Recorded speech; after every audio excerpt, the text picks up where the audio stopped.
Je m'appelle Thérèse, j'ai 23 ans, et jusqu'à récemment, ma vie était plutôt simple. Je vis dans la maison dont j'ai hérité de ma grand-mère, la mère de ma mère, et c'est devenu mon refuge depuis que ma mère est décédée d'un cancer agressif il y a quelques années. Après le décès de maman, il ne restait plus que mon père et moi. Il vit de l'autre côté de la ville et malgré la circulation horrible et les longs trajets, je m'étais fait un devoir de lui rendre visite tous les vendredis après le travail. C'était devenu notre petite tradition. J'apportais ses plats à emporter préférés et nous passions la soirée à regarder de vieux films et à partager nos souvenirs de maman. Ces soirées étaient assez précieuses pour moi, une façon de garder sa mémoire vivante et de rester proche de papa. Mais tout a changé lors d'une de ces visites du vendredi. Je suis arrivée chez papa comme d'habitude, portant sa cuisine chinoise préférée, m'attendant à notre soirée tranquille habituelle. Au lieu de cela, je l'ai trouvé faisant nerveusement les 100 pas dans le salon, et il n'était pas seul. « Thérèse, ma chérie, il y a quelqu'un que je voudrais te présenter », dit-il en désignant une jolie femme assise sur le canapé. Elle semblait avoir environ 35 ans, habillée professionnellement, avec des cheveux parfaitement coiffés et un sourire étudié. « Voici Rachel, elle est ma fiancée. » J'ai failli lâcher les sacs de nourriture. « Fiancée ?» Papa n'avait jamais mentionné qu'il fréquentait quelqu'un, encore moins qu'il était assez sérieux pour faire sa demande. Pendant un moment, j'ai ressenti une vague de colère. Comment pouvait-il passer à autre chose si rapidement après maman? Mais je me suis reprise. Cela faisait plusieurs années que maman était partie et papa méritait d'être heureux, n'est-ce pas? Rachel s'est levée et m'a tendu la main. « J'ai tellement entendu parler de toi, Thérèse, » dit-elle chaleureusement. « Ton père parle de toi tout le temps. » Je me suis forcée à sourire et j'ai serré sa main. « Enchantée, » ai-je réussi à dire, même si mon esprit bouillonnait de questions. La soirée a commencé maladroitement, mais au fur et à mesure que nous mangions et parlions, j'ai commencé à me détendre un peu.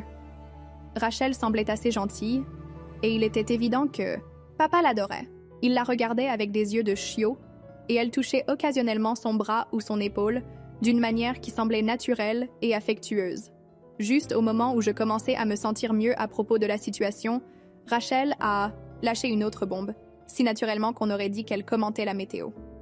« Au fait, » dit-elle en aidant papa à débarrasser les assiettes du dîner, « mes garçons seront tellement excités de te rencontrer. Ils ont 6 et 8, des âges merveilleux. » J'ai failli m'étouffer avec mon eau. Des garçons? Elle avait des enfants? Quelque chose dans la façon dont elle avait livré cette information, comme une pensée après coup, me dérangeait, mais j'ai repoussé ce sentiment. Après tout, c'était beaucoup à digérer en une soirée. « C'est super, » ai-je dit en essayant d'avoir l'air enthousiaste. J'ai hâte de les rencontrer. En rentrant chez moi cette nuit-là, mon esprit tournait en rond. En l'espace d'une soirée, ma vie tranquille et prévisible avec juste papa et moi s'était transformée en quelque chose de complètement différent. Les choses ont bougé rapidement après cette première rencontre. Avant que je ne m'en rende compte, Rachel et ses fils Thomas et Jacques avaient emménagé chez papa. Les garçons étaient à peu près ce qu'on pouvait attendre d'enfants de leur âge. Ils couraient partout, faisaient du bruit, piquaient des crises occasionnelles, mais avaient aussi leurs moments de douceur. Thomas, l'aîné, était passionné par les jeux vidéo, tandis que Jacques, le plus jeune, ne pouvait pas rester assis plus de 5 minutes. Les mois ont défilé et soudain, il y avait un mariage à planifier. Rachel s'est jetée dans les préparatifs avec une intensité presque effrayante. Elle avait des opinions sur tout. Les fleurs, le lieu, la musique, même la nuance exacte des nappes. « Thérèse, ma chérie », m'appelait-elle, sa voix dégoulinante de miel. « Ça te dérangerait de surveiller les garçons pendant quelques heures? J'ai une réunion d'urgence avec le fleuriste. » Ou « La dégustation du gâteau a été reprogrammée à la dernière minute. Pourrais-tu garder un œil sur Thomas et Jacques ?» Je ne m'en souciais pas au début. Ce n'était que pour quelques heures ici et là, et les enfants étaient gérables sur de courtes périodes. De plus, je voulais montrer à papa que j'essayais de faire fonctionner cette situation. Puis vint le jour du mariage. La cérémonie a bien commencé, les garçons étaient propres et sur leur meilleur comportement, assis tranquillement dans leurs petits costumes. Mais à mesure que la réception s'éternisait, ils sont devenus agités. J'étais assise à ma table, picorant mon dîner, quand j'ai vu Thomas commencer à lancer des petits pois sur son frère avec une cuillère. « Hé les gars !» ai-je dit fermement en marchant vers leur table. « Ça suffit. Vous allez toucher quelqu'un. » Jacques avait déjà attrapé sa propre cuillère et ripostait avec de la purée de pommes de terre. « Arrêtez ça !» les ai-je prévenus. Ce n'est pas un comportement approprié. C'est alors que Rachel s'est matérialisée de nulle part. Sa main parfaitement manucurée s'est refermée sur mon bras comme un étau, et elle m'a pratiquement traînée derrière l'un des piliers décoratifs. « Ne parle plus jamais à mes enfants comme ça », a-t-elle sifflé, son visage tordu de colère. La femme douce et souriante que j'avais connue ces derniers mois avait disparu. Ils jetèrent de la nourriture sur d'autres invités. Ai-je essayé d'expliquer, frottant mon bras là où elle m'avait attrapé. J'essayais juste d'éviter une scène. « Écoute-moi très attentivement », m'a-t-elle coupé, sa voix basse et dure. « Ce sont mes enfants, tu n'as absolument aucun droit de les crier. » Discipliner. Quand tu auras tes propres enfants, si jamais tu en as, alors tu pourras jouer à la maman tant que tu veux. Mais jusque-là, ferme-la. Avant que je puisse répondre, elle avait replaqué ce faux sourire sur son visage et était retournée à la réception, roucoulant autour de papa et charmant les invités comme si rien ne s'était passé. Les changements ont commencé quelques jours seulement après le mariage. C'était comme si Rachel avait attendu cette alliance à son doigt pour montrer son vrai visage. Ce vendredi-là, je me suis rendue chez papa comme d'habitude, luttant contre la circulation aux heures de pointe pendant plus d'1 heure. J'avais pris les lasagnes préférées de papa chez Tony's, le restaurant où lui et maman allaient pour leurs anniversaires. Mais dès que j'ai franchi la porte, quelque chose semblait différent. Rachel était allongée sur le canapé, notre canapé où maman et papa avaient l'habitude de s'asseoir, faisant défiler son téléphone pendant que les garçons se poursuivaient dans le salon. Elle m'a regardée avec une expression que je ne peux décrire que comme agacée. « Oh, Thérèse, tu devrais vraiment appeler avant de venir », a-t-elle dit. Je suis restée là avec le sac de nourriture à la main, me sentant comme une intruse, dans la maison où j'avais grandi. Appeler? Mais papa et moi passons toujours les vendredis soirs ensemble. C'est notre tradition. Rachel s'est redressée, ses yeux se rétrécissant. Eh bien, les choses sont différentes maintenant. Ton père a une famille. La façon dont elle a appuyé sur le mot « famille » m'a retourné l'estomac. Et ce sera à moi d'établir de nouvelles traditions ici. J'ai regardé papa, qui était assis dans son fauteuil, faisant semblant d'être absorbé par sa tablette. Il n'a pas dit un mot, n'a même pas levé les yeux. Le père qui autrefois tenait tête à quiconque me contrariait, qui m'avait appris à toujours dire ce que je pensais, restait simplement assis là en silence. Puis le visage de Rachel s'est soudainement illuminé de joie. « Mais puisque tu es là, elle s'est levée et a attrapé son sac à main, et que tu as apporté le dîner, c'est parfait. Ton père et moi voulions essayer ce nouveau restaurant, italien du centre-ville. Nous pouvons avoir une vraie soirée en amoureux, et tu peux surveiller les garçons. » Avant même que je puisse comprendre ce qui se passait, elle tirait papa de sa chaise. « Allez, chérie, allons nous changer. » 10 minutes plus tard, ils étaient repartis, comme ça. Sans me demander si j'étais libre, sans vérifier si j'avais des plans. Les lasagnes que j'avais apportées pour papa et moi étaient dévorées par Thomas et Jacques, qui se disputaient pour savoir qui aurait la plus grosse part. Les 3 heures suivantes ont été un tourbillon de disputes à séparer, d'empêcher les garçons de sauter sur les meubles et d'essayer de les empêcher de détruire la maison. Quand papa et Rachel sont enfin rentrés vers 23 heures, j'étais épuisée. « Oh, nous avons passé une soirée merveilleuse !» s'est extasiée Rachel, ne regardant même pas le désordre que les garçons avaient fait. « Nous sommes absolument épuisés. Les garçons, c'est l'heure d'aller au lit. » Elle les a poussés à l'étage sans même un merci pour moi. Puis elle s'est retournée, étouffant un bâillement manifestement faux. « Eh bien, il se fait tard, n'est-ce pas? Tu devrais probablement rentrer chez toi, Thérèse. Tu as pas mal de route devant toi. » La semaine suivante, les choses ont empiré. Rachel, qui ne travaillait pas et passait ses journées à gérer le foyer, ses mots, a commencé à se présenter chez moi à l'improviste avec les garçons. « J'ai un rendez-vous d'urgence pour une manucure-pédicure », disait-elle, reculant déjà vers sa voiture. Ou « Ton père m'emmène dans ce nouveau bistrot français.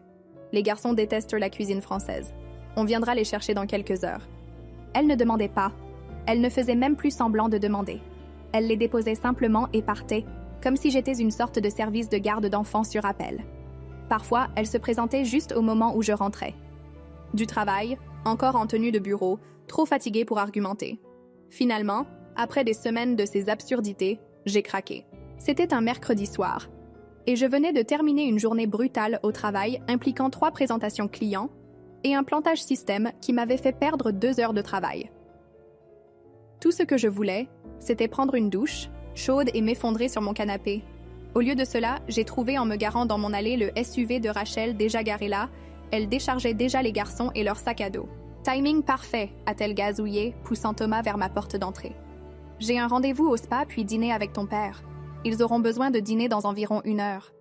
Non, ai-je dit fermement, toujours debout près de ma voiture. Je n'ai pas été engagée pour être ta babysitter personnelle. Je suis fatiguée, j'ai eu une longue journée et je n'ai pas accepté ça. Son visage a pris une teinte rouge intéressante. Comment oses-tu? Elle a attrapé les 2 garçons par les bras, les tirant pratiquement vers sa voiture. Les garçons, montez dans la voiture, a-t-elle aboyé, puis s'est retournée pour me fusiller du regard. Tu regretteras cette attitude, Thérèse. Elle est partie de mon allée si vite qu'elle a laissé des traces de pneus. Je suis entrée, me suis fait une tasse de thé et venais juste de commencer à me détendre quand mon téléphone a sonné. C'était papa. Qu'est-ce qui ne va pas chez toi? A-t-il aboyé avant même que je puisse dire bonjour. Comment oses-tu parler à ma femme de cette façon? Elle est en larmes. Papa, attends. Non, toi, attends. Tu es cruel et égoïste. Je ne tolérerai pas que tu traites ma femme comme ça. Elle n'a été que gentille avec toi. Papa, s'il te plaît, écoute juste. Mais il avait déjà raccroché. Je suis restée assise là, fixant mon téléphone, me sentant comme si j'avais reçu un coup de poing dans le ventre. C'était la première fois de ma vie que mon père me parlait de cette façon. Une semaine est passée sans contact de l'un d'eux. Une partie de moi était blessée, mais une autre partie était soulagée d'avoir un peu de paix et de calme. Quand le vendredi est arrivé, je me suis fait plaisir avec de la nourriture à emporter et une bouteille de vin, me réjouissant d'une soirée tranquille seule. Je sortais de ma voiture quand j'ai entendu des bruits venant de l'intérieur de ma maison. Mon cœur s'est mis à battre la chamade. Quelqu'un s'était-il introduit chez moi? J'allais attraper mon téléphone pour appeler la police quand j'ai entendu ce qui était définitivement des rires d'enfants. Quoi? J'ai déverrouillé ma porte d'entrée d'une main tremblante et j'ai trouvé Thomas et Jacques étalés sur le sol de mon salon, entourés d'emballages de snacks vides et de boîtes de jus. La télévision hurlait des dessins animés et il y avait des miettes partout. « Qu'est-ce que vous faites ici ?» ai-je exigé. Thomas a haussé les épaules sans même détourner les yeux de la télé. « Maman nous a déposés il y a environ 4 heures.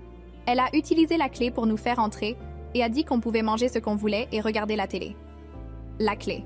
Bien sûr, j'avais donné à papa une clé de secours juste après, avoir emménagé, en cas d'urgence. « Quand revient-elle » ai-je demandé, redoutant la réponse. « Elle ne revient pas » a joyeusement lancé Jacques. Elle et ton père sont partis en lune de miel à Hawaï. Ils seront absents pendant 2 semaines. Je suis restée dans mon salon, regardant les 2 garçons qui avaient été laissés seuls dans ma maison pendant 4 heures. N'importe quoi aurait pu leur arriver. Ils auraient pu se blesser, déclencher un incendie ou Dieu sait quoi d'autre. Plus j'y pensais, plus j'étais en colère. Mes mains tremblaient quand j'ai sorti mon téléphone. Avant de composer le numéro de Rachel, j'ai ouvert mon application d'enregistrement et appuyé sur démarrer. Quelque chose me disait que j'avais besoin de documenter cette conversation. Le téléphone a sonné encore et encore. Finalement, au 10e coup de sonnerie environ, Rachel a décroché. « Qu'est-ce que tu veux » a-t-elle aboyé. Je pouvais entendre des vagues en arrière-plan. Nous essayons de nous enregistrer à notre hôtel. Ce que je veux? Que dirais-tu d'expliquer pourquoi tu as fait effraction chez moi et abandonné tes enfants ici sans même me demander? Le rire de Rachel était comme des ongles sur un tableau noir. Oh, s'il te plaît, ne sois pas si dramatique. J'ai utilisé une clé, donc ce n'est guère une effraction. Et ce n'est pas comme si tu avais quelque chose de mieux à faire. Pardon? Eh bien, soyons honnêtes, Thérèse. Tu restes juste assise seule à la maison de toute façon. Pas de petite amie, pas de vie sociale, pas de famille, ma toi. Considère cela comme un entraînement pour quand tu réussiras enfin à trouver quelqu'un qui voudra fonder une famille avec toi. Avant que je puisse répondre, elle a raccroché. J'ai immédiatement appelé papa, mes mains tremblant maintenant de rage. Il a décroché à la 2e sonnerie. « Qu'est-ce qu'il y a, Thérèse ?» Il avait l'air agacé, comme si j'interrompais quelque chose d'important. Nous essayons de commencer notre lune de miel. Papa, Rachel a laissé ses enfants seuls, dans ma maison. Elle est entrée par effraction pendant que j'étais au travail et...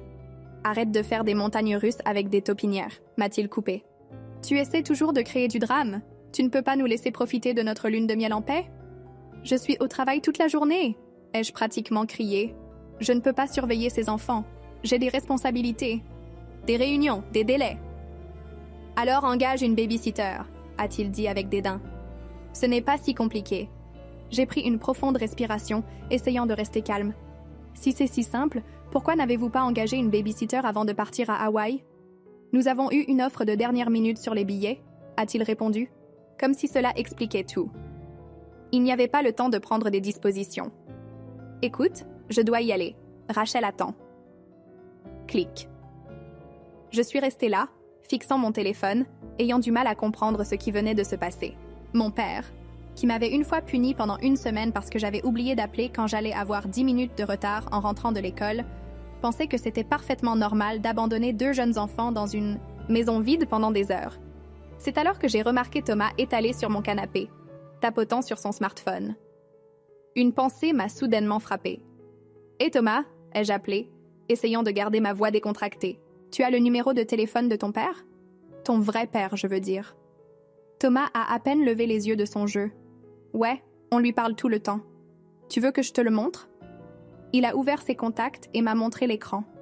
J'ai rapidement copié le numéro dans mon téléphone, le cœur battant. Je suis allée dans mon bureau pour avoir de l'intimité et j'ai composé le numéro. Le téléphone a sonné 2 fois avant qu'une voix profonde ne réponde. « Allô? Bonjour, est-ce Monsieur Anderson? Vous ne me connaissez pas, mais je suis Thérèse, la nouvelle belle-fille de Rachel. J'appelle parce que, il y a une situation avec Thomas et Jacques dont vous devriez être au courant. Quel genre de situation? » Sa voix s'est immédiatement durcie d'inquiétude. « Est-ce qu'ils vont bien? Je lui ai tout raconté. Comment Rachel m'utilisait comme garde d'enfants gratuite? Comment elle était entrée par effraction chez moi pendant que j'étais au travail? Comment elle et mon père avaient abandonné les garçons pendant 4 heures avant de s'envoler pour Hawaï? » Pendant que je parlais, je pouvais entendre sa respiration devenir plus lourde. « Envoyez-moi votre adresse par SMS, » a-t-il dit fermement. « Je serai là dans 1 heure. Et Thérèse, merci de m'avoir appelé. » Fidèle à sa parole, exactement 1 heure plus tard, ma sonnette a retenti. Quand j'ai ouvert, j'ai trouvé un homme, grand dans la quarantaine. Derrière lui se tenait un autre homme en costume coûteux, portant une mallette en cuir. « Papa !» ont crié Thomas et Jacques à l'unisson, courant pour le serrer dans leurs bras. Il les a tous les 2 enveloppés, dans une étreinte d'ours, et j'ai pu voir le soulagement sur son visage. « Les garçons, pourquoi n'allez-vous pas ranger vos affaires ?» a-t-il suggéré, ébouriffant leurs cheveux. « Et nettoyer tout désordre que vous avez fait dans la maison de Mademoiselle Thérèse. » Pendant que les garçons couraient partout en ramassant leurs affaires, il s'est tourné vers moi. « Voici James Carlton, mon avocat, » a-t-il dit en désignant l'homme en costume. « Cela vous dérangerait-il si nous parlions quelques minutes? Nous nous sommes assis à ma table de cuisine pendant que les garçons nettoyèrent le salon. Monsieur Anderson.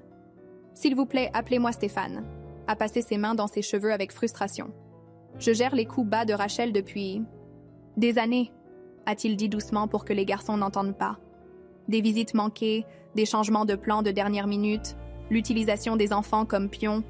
Mais ça, il a secoué la tête, c'est au-delà de tout ce qu'elle a fait auparavant. Je paie 4 000 € par mois de pension alimentaire et elle s'en sert pour s'envoler à Hawaï tout en laissant les enfants à des étrangers, sans parler de les laisser seuls dans une maison vide.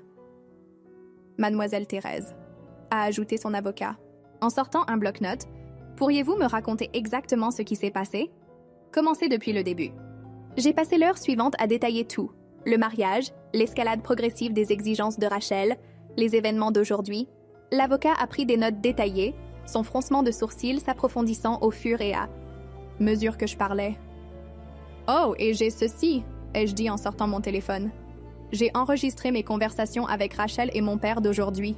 Est-ce que ça pourrait être utile? » Les yeux de l'avocat se sont illuminés. « Très utile. Pourriez-vous me transférer ces enregistrements? » Après que je lui ai envoyé les fichiers, il les a écoutés, hochant la tête pendant que la voix condescendante de Rachel remplissait ma cuisine. Quand les enregistrements se sont terminés, il a regardé Stéphane. « C'est exactement ce dont nous avions besoin, » a-t-il dit. « Abandon, mise en danger, mauvaise utilisation de la pension alimentaire. Votre ex-femme nous a donné une opportunité en or. » Les 2 semaines suivantes se sont écoulées tranquillement. Pas un seul appel ou message de Rachel demandant des nouvelles de ses enfants. Même mon père n'a pas vérifié si tout allait bien. Ils étaient apparemment trop occupés à profiter de leur paradis hawaïen pour s'inquiéter de 2 jeunes garçons qu'ils avaient abandonnés dans ma maison. Puis est venu le vendredi. Je venais de rentrer du travail et de me changer pour mettre des vêtements confortables quand ma porte d'entrée s'est ouverte brutalement.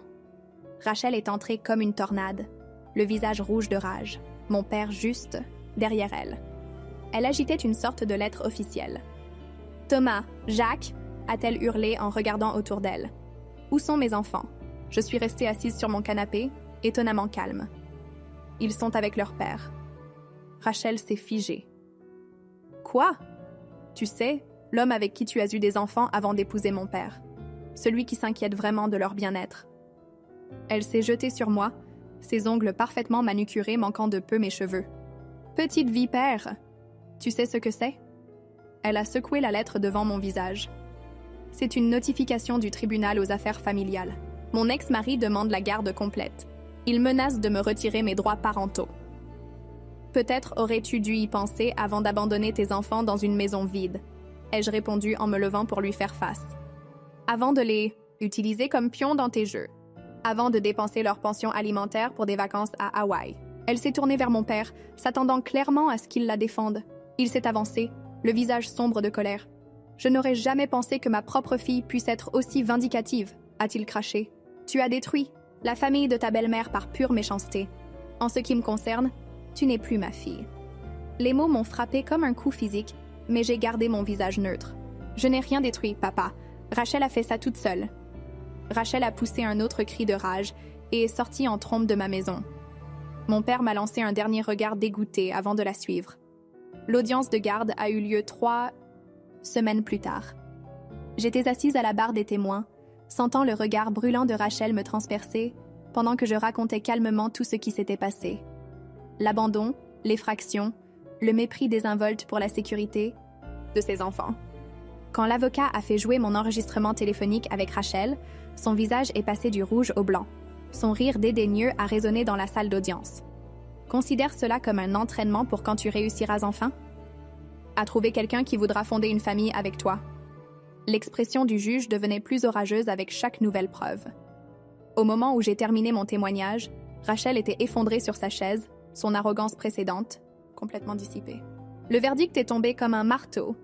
Garde complète accordée à Stéphane Anderson, paiement de pension alimentaire de Rachel immédiatement résilié, avertissement sévère que toute autre instance de mise en danger des enfants entraînerait, la résiliation complète de ses droits parentaux. On pourrait penser que perdre la garde de ses enfants aurait humilié Rachel, mais vous vous tromperiez. Au lieu de cela, elle et mon père ont lancé une campagne de harcèlement contre moi. Mon téléphone explosait de messages m'insultant de tous les noms. Quand j'ai bloqué leur numéro, ils ont commencé à appeler depuis différents téléphones. Quand j'ai bloqué ceux-là, ils ont commencé à se présenter chez moi. Ils frappaient à ma porte à toute heure, la voix stridente de Rachel traversant le quartier. J'ai essayé de les ignorer, mais un jour, après une semaine particulièrement difficile au travail, j'en ai eu assez. Quand les coups ont commencé, quelque chose s'est brisé en moi. Je me suis dirigée vers la porte et l'ai ouverte brusquement. « Vous voulez parler ? Très bien, parlons. » Ils ont fait irruption dans mon salon, Rachel commençant immédiatement une diatribe sur la façon dont j'avais ruiné sa vie, comment elle ne pouvait plus se permettre ses soins au spa sans l'argent de la pension alimentaire, comment j'osais interférer avec sa famille. Je l'ai laissé s'emporter pendant environ 30 secondes avant de me tourner vers mon père. « Tu as fini ?» Rachel a commencé à protester, mais j'ai levé la main. « Je ne te parlais pas à toi. » Je me suis concentrée sur mon père. « Hé, papa, tu te souviens de la maison de maman, celle dans laquelle tu vis en ce moment ?» Il a cligné, des yeux, pris au dépourvu par le changement soudain de sujet. « Tu sais, la maison que maman m'a laissée dans son testament, celle que je te laisse habiter gratuitement par pure bonté d'âme ?» La couleur a quitté son visage. Rachel s'est arrêtée en pleine diatribe, la bouche grande ouverte. Je me suis levée, me redressant de toute ma hauteur. « Alors voici ce qui va se passer. Le harcèlement s'arrête, les appels s'arrêtent, les visites s'arrêtent, parce que si ça ne s'arrête pas, je vous expulserai plus vite que Rachel ici ne peut dire « journée spa ». Et alors vous pourrez tous les deux essayer de survivre avec ton salaire seul, sans logement gratuit et sans argent de pension alimentaire pour subventionner votre style de vie. J'ai marché jusqu'à la porte et l'ai tenue ouverte. Maman aurait honte de la façon dont tu t'es comportée. Maintenant, sortez de ma maison. Rachel a attrapé son sac à main de marque et est sortie en trombe. Mon père s'est attardé un moment, l'air perdu, puis l'a suivi sans un mot. C'était il y a 3 mois. Ils ne m'ont plus embêté depuis. Par la vigne familiale, j'entends dire que Rachel rend la vie de mon père infernale, se plaignant constamment de leur situation, financière réduite, maintenant qu'elle ne peut plus dépenser les paiements de pension alimentaire de ses enfants pour elle-même. Apparemment, ils peuvent à peine se permettre leur style de vie avec juste le modeste salaire de mon père. J'ai croisé ma cousine Sarah à l'épicerie la semaine dernière. Elle m'a dit que Rachel piquait des crises à propos du fait de devoir faire ses courses dans des magasins ordinaires au lieu de ses boutiques adorées. Mon père a l'air fatigué tout le temps maintenant, a-t-elle dit, comme s'il avait vieilli de plusieurs années en quelques mois. Est-ce que je me sens mal? Honnêtement, non. Mon père a fait son choix. Il a choisi de rester là sans rien dire pendant que sa femme abusait de ma gentillesse. Il a choisi de ne rien dire quand elle a abandonné ses enfants dans ma maison. Il a choisi de me renier plutôt que d'admettre qu'elle avait tort. Je ne regrette pas ce que j'ai fait. Parfois, défendre ce qui est juste signifie être le méchant dans l'histoire de quelqu'un d'autre. Je dors très bien la nuit en sachant que ces garçons sont en sécurité et aimés, même si cela m'a coûté ma relation avec mon père. Post-scriptum. Je possède toujours la maison de mon père, et non, je ne l'ai pas encore expulsée. Mais c'est agréable d'avoir cette carte dans ma manche s'il recommence un jour.